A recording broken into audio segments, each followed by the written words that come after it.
Pro Clubs is a very neglected game mode.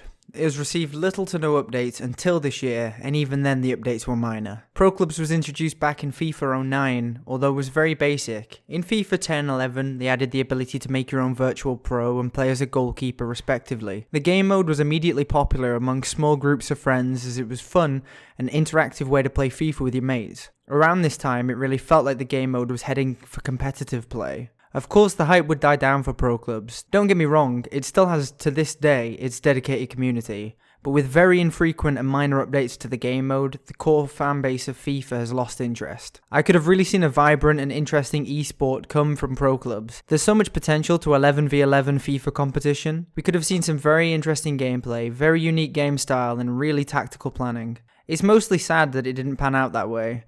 But there's an obvious reason for this, and it's reared its ugly head in every part of the series. Profitability. The fact of the matter is that like career mode, it just doesn't make money. EA never really cared about the competitive integrity. Esports is just there as an advertisement for their money printing machine.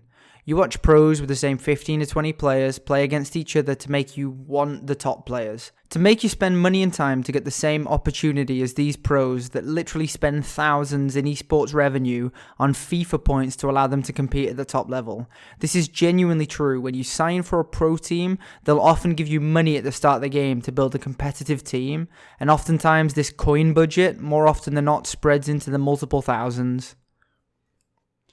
Pro Clubs could have avoided this completely. Anyone could have gone pro. You just need the time and skill to make your virtual player good enough to compete. There would have been no barrier for entry in that. In theory, you could enter a tournament with 10 of your friends, and if you were good enough, you could have gone pro. There really is unlimited potential for creativity in the way they could have structured the game mode if they'd have just given a fuck. Now, I don't want you to think that it's all doom and gloom. I'll tell you now that I still have a lot of fun playing Pro Clubs. The game mode is so enticing, as there's nothing more hype than scoring a screamer assisted by your mates. The game mode still has a vibe to it. Some people take it seriously, but the vast majority are just there for fun.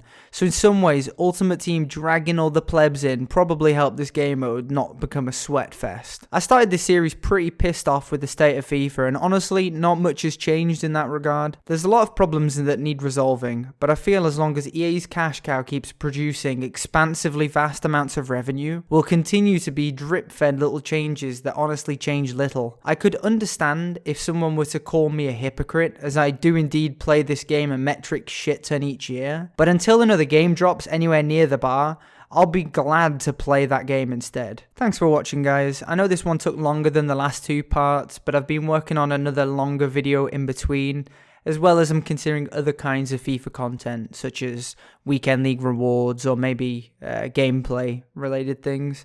I'm not too sure yet. Leave a comment if you have any insight on that, if you'd like to see anything in particular. If you think I have a good mind for the game or something, then if you liked and shared this video, it would obviously do me a great service. Thanks for watching, and I'll catch you next time. Peace.